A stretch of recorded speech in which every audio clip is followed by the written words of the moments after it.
Rise and grind. I want to touch a little bit about blueprint, right? Blueprint, the blueprint of life, and what's important in this blueprint, right? You hear a lot of times people say white people had better opportunities than black people. Maybe back hundreds of years ago during slavery time, yes, it was blunt. Black people were slaves and such forth. Of this time, it ain't like that. What we're doing is using excuses to not get to not go forward, right? Because in this day and time, you got white people struggling just as bad as black people. So it lets you know it's not a white on black thing no more. You got black people out here doing better than some white people. So this is not about color no more. This is about system, learning the system of life. The have and the have-nots. You know, the elite and the unelite. So I'm gonna give a breakdown of this a little bit, right? And I didn't start learning this because through culture, depending on how you was raised, your family might have not taught you this. I came from a Caribbean background family. For those who don't know, Caribbean people come to America, they work super hard. They don't know the technical stuff. They don't know a lot of things. They're just taught to come to America and work hard to survive in America. That's normal for a Caribbean. They kind of live like somewhat slaves, because coming from a third world country, everybody just about in a third world country is like somewhat slaves. This is how they survive. They're hard workers. People in America, sorry to say, don't work as hard as people in third world countries. And they get paid more and they have more privileges. So, saying that, I didn't have the opportunity to learn the blueprint of America because my family really didn't know the blueprint. And every year the blueprint changes, right? Technology changes. So some people are still the iPhone 4, you know, with the old updates. We at the iOS 16.2 right now. It keeps changing weekly. You got to keep up with the system. So this is why people are failing in life. From the ages of 5 to 18, right? It's probably supposed to be the happiest time of your life. You're in school, you're having fun, such forth. Once you graduate, and I tell my young kids this all the time, don't wait till you graduate to figure out what you want to do in your future. Start doing this thing in 9th grade, and that gives you 4 years to figure this out. And if you look at it and you do it by 9th grade at least, you might change that career path 3 or 4 times or more within a year. So don't look at it as I have time. You don't have time, you know? This guy's trying to cut me off. You don't have time. So my thing is this. I'm gonna jump around a little bit. For those who say money's not important, they already set themselves up for failure. Money is the important thing in America. Money might be more important than love. Money creates so much things around your life. A person won't even love you if you ain't got no goddamn money. You can't get no girl around on money. All right, let me get back on the topic.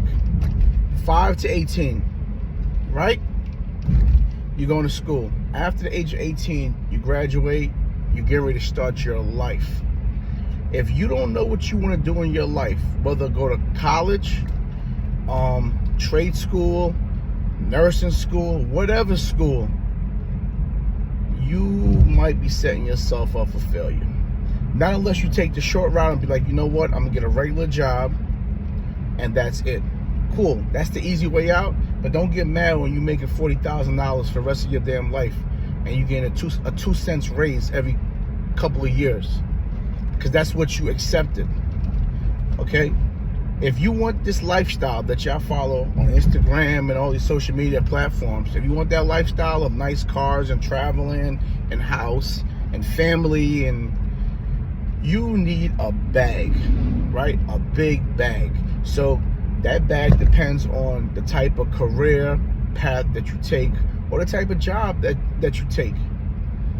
So you got to set yourself up correctly for after high school, what you want to do. Because if not, you can be kicking yourself in the ass. For those men that want those Instagram models, let me tell you something. These chicks get so many DMs a day, they know they bad bitches. You can't get a girl like that if you ain't got no bread. Okay? Then suppose you do get that girl and y'all decide y'all want a family of 3 and 4 and such forth. You got to be able to hold that family down. Don't be the person to be like, yo, I got 5 kids, but you got 5 smart kids and you can't afford to put none of these kids in college. That means you're not doing it right, you know? So don't set yourself up for failure and hardship, because now you're creating this lifestyle, a wife and family, and you can't even afford the lifestyle. You're setting yourself up for failure. Average house right now might be $400,000 to $500,000, the way the market is going. That's a mortgage of like $2,500 a month, depending on where you live. Taxes, that's usually $10,000 or better. These are 6-figure lifestyles. If you want all this nice stuff in life, you deserve it. Everybody deserves to have nice stuff, but you got to bust your ass to get to that, right? I didn't learn about how important, well, I always knew how important money was, right? I always been selfish when it came to money because I came from a city that always stresses money. New Yorkers love money. We're one of the biggest hustling cities ever. So I've been a hustler all my life. I chase money more than I chase females or any damn thing else. It's what it is. I know the importance of it. In prison, right? I went to prison. Dudes don't chase girls in prison. Ain't no girls in there. Dudes don't chase clothes in there or fashion, and there's nothing in there. Dudes is hustling. Dudes literally hustle in prison. They sell everything in prison to make $1, which is like cigarettes. But the overall goal of that hustling in prison is because they're trying to eat.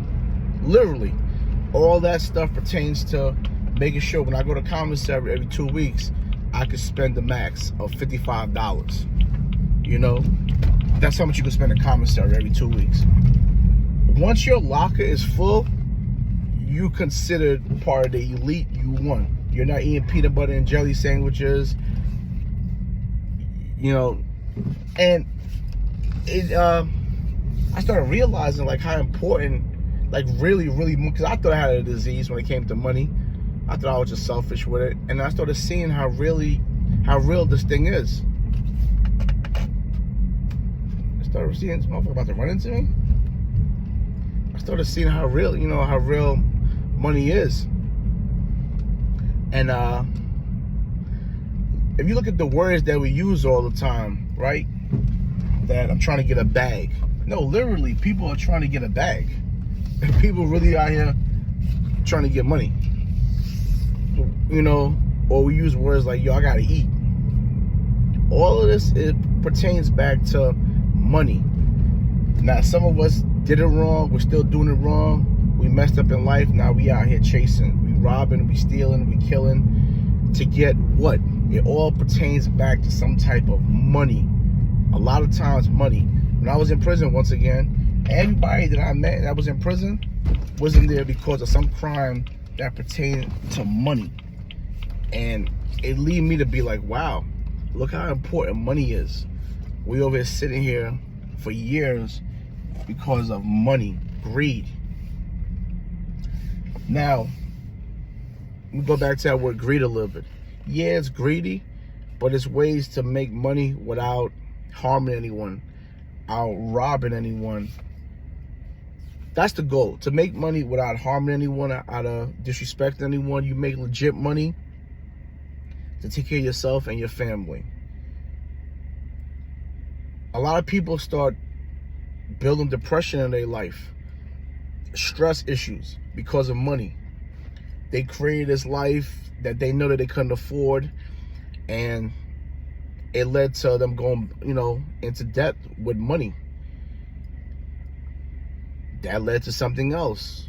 People killing themselves and such forth. I'm just trying to give you breakdowns of how money is the root to evil. Like, money has so much things attached to it.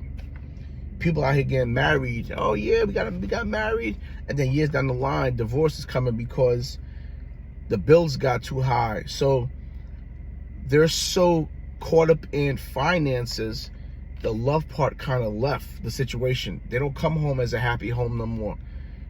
All married men that I speak to, just about, we always say, even I said, marriage is a business. It starts off as love, and later on the line, it's about paying bills. It really becomes survival. Two people coming together to survive, to hold a crib down, to take care of the family. Some say it's bad, some say it's okay, whatever. I'm not judging it, but it do become that, survival. If y'all can't survive financially, the two married couples, a lot of times it leads to divorce. People get stressed out and they don't look at the root of the problem. Yo, babe, or we're going through this because our finance is not in order. In their head, they know that's what it is, but they nitpick at other things. And it kind of like disappears. And I don't think a lot of people realize, like, money was the root to all of this. If you'd have got your finances in order, the relationship probably would have been a little bit better. I'm telling you, money is evil. So before money starts destroying you, figure out in your life what you want to do in your career after the age of 18 that could stop you from being a victim of money. Set yourself up right. Set yourself up right so you can be comfortable in your future. And that's only the beginning, because you're going to have to go in that job or that career and bang out for 10, 15, 20 years to get to that real bag you want, right? And some bags come faster than others depending on what kind of field you're getting yourself into. Then you got to think about, so once you get established in that, now you got to start setting yourself up for your future retirement. Because working is one thing, making a bag, spending, chilling, doing your 1-2s. But if you're not saving right and investing right, now when you reach 65, retirement age, you're basically back to square one. Like when you didn't have money. Because you blew all of that from the ages of, well, just say you started your career at 19. You blew all that from the ages of 19 to 65. You never saved and prepared. And now you're an old person back working at a job somewhere, doing security, trying to make ends meet to pay off for everything. Right? So you want to get this career done early. If you want to buy a crib, you really want to buy your crib early. Average, I forgot the word, lease, or not lease, average mortgage on a house is about 30 years. So you don't want to buy a house at 40, 50 years old and you get a mortgage for 30. You're going to be working till you're 80, 90 years old to pay off for this mortgage. That's probably one of the biggest bills that you're going to create in your life is your mortgage. I would say get in the mix fast. Try to buy your house in your 20s, late 20s, early 30s. So by the time you're kind of retiring, that mortgage is paid off. That's one less problem. Because you can't control a mortgage. If it's not paid off, they're going to put your house in foreclosure. Yeah, you got cars out here that you could spend $1,500, $2,000 down. $2,000 a month on a car note. But it all depends on you. How much money you put down, what kind of car you're trying to get. Everybody don't have to drive a Lamborghini that I want. You could drive a Kia. Kia is one of the cheapest cars in the world you can buy. You can buy a Kia, put no money down, pay $200 a month. Stay in your lane, Or you could just buy a car straight outright. So that's not a problem. You can control everything else in your life financially to your liking, except that mortgage. Well, a little bit of a mortgage. And when you control that mortgage, to make that mortgage low, you got to put a big bag. 50, 60, 100 down on a $300,000, $400,000 house to make your payments low. Most people don't have that money in the bank to put that down. So you're back to square one, going to the bank, Damn, it's early in the morning. You're going back to the bank and you're borrowing money from the bank to pay off for that loan any goddamn way. You're getting a loan from the bank to pay off for the house. So, the root to all of this whole episode is start your career path early. And the reason why I want to make this video, because I messed my life up at the age of 25. I went to jail for 11 years. I came home 36 and a half, and I worked at ShopRite for $8 an hour. And I thought that was it for my life. And I thought about everything under the sun, you know. So much things came across my mind, even negative stuff, because like I said, I'm back in the world. I'm out here chasing all means necessary.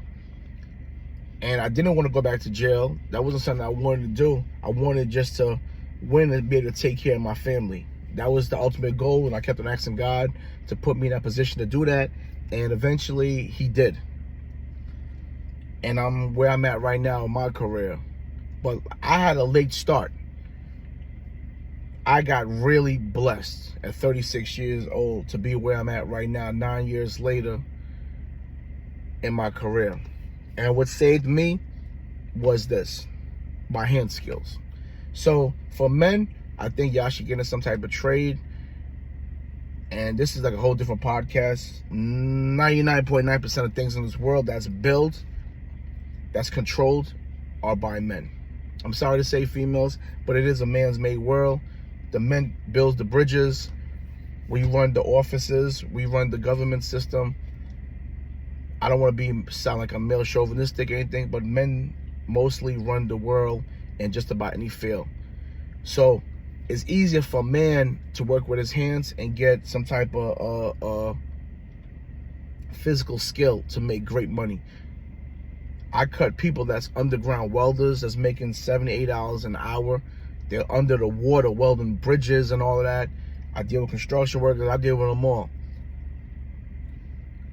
You know, it's easier. Women don't have that type of, they're secretaries. They're working in the hospital fields. They don't have sometimes the right criterias to get into certain jobs.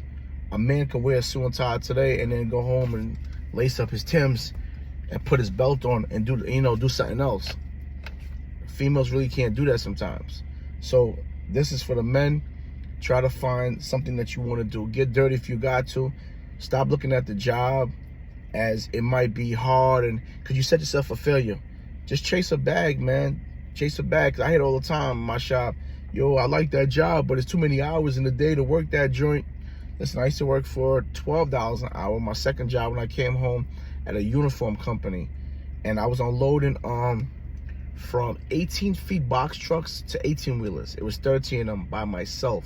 I had to unload this thing every day with all dirty commercial stuff. I worked for a uniform company, and it was dirty rugs and bar towels, like when you wipe stuff down in restaurants, and when you open up the bags, they be ripping. There's maggots in there from the towels sitting. I've been through all of this. Grease, and so by the time you open up the back lift gate, it was just cluttered with all type of stuff. I have to unload all of that off and then load up the new stuff for the drivers for the following day. And it's a 5-man job. We could never get someone for a full-time worker to stay with us. I did it for 2 years. I had about 13 or 14 workers part-time that came with me, temp guys. We tried everything. The longest a guy stayed was 2 weeks with us, and then he quit. I did it for 2 years. Not because I wanted to, because I had to. I was trying to build my career, and I needed a job. I hated the job. I hated it with a passion. I don't like no job. I hate jobs. I don't like bosses. But I did what I had to do, and like I said, I did that for 2 years. It was only $12 an hour. And this wasn't something that I wanted to do, but for you not to put yourself in a situation like that, I'm telling you, figure something out, man. We got YouTube. Start Googling career paths and figure out who you are, what you want to do in your future, what you like to do, what you think you can do. Start networking with people, especially my young boys. Y'all keep talking to your friends. Your friends don't know shit. Your friend is 18 just like you. He's confused just like you. Y'all got this attitude like y'all don't like talking to grown-ups. Like, I'm telling you, your young boys is going to lose. The grown-ups are the ones you want to talk to. They can teach you good shit and bad shit. They can teach you how to win and they can teach you how to fail too. I ran from grown-ups all my life. I'm gonna talk to that old ass nigga. I should have talked to that old ass nigga because that old ass nigga could have gave me some damn information that would have saved me from going to prison. Because the elder you are, it comes with experience. I was a dumbass kid once upon a time, and now I'm an old person trying to give information back. So the ones that don't want to talk to me, because I'm a old ass nigga to them, hey, I'm doing well in life. You're gonna lose. Talk to the elderly people, man. They can tell you about their life stories. Everybody has a life story. Whether it's good or bad, you want to listen. Because me, as a 45-year-old man, I'm still talking to people right now that's older than me, that's going through stuff in their life. And unfortunately, we judge. As we listen, we judge. And it don't have to be a bad judgment. It could just be like, wow, he just told me his mistake that he made at 55. So I'm trying to run from that mistake. So let me fix that now. This is how we learn. We learn from other people. So whether you want to talk to someone, listen to someone on YouTube, whatever it is, figure it out, man. Because if you're gonna be in this world, you gotta fall. You gotta get with the time. You gotta get with the time. You have no choice. You're here. What are you gonna do? You're gonna stress yourself out through the rest of your whole life? That's not living life. Why even be here then? Life is beautiful. So that's my message to y'all. I hope y'all enjoyed it. I'm gonna keep trying to push out videos like this. I'm trying to get some people to get on my next podcast. I didn't do one in a while with a bunch of people in my room. I'm trying to change my whole system in my shop. I'm trying to get it more mic'd out and stuff. I gotta procrastinating. I want to get it going. I want to talk to people. I want to build. Such forth. I see y'all later. Have a blessed day.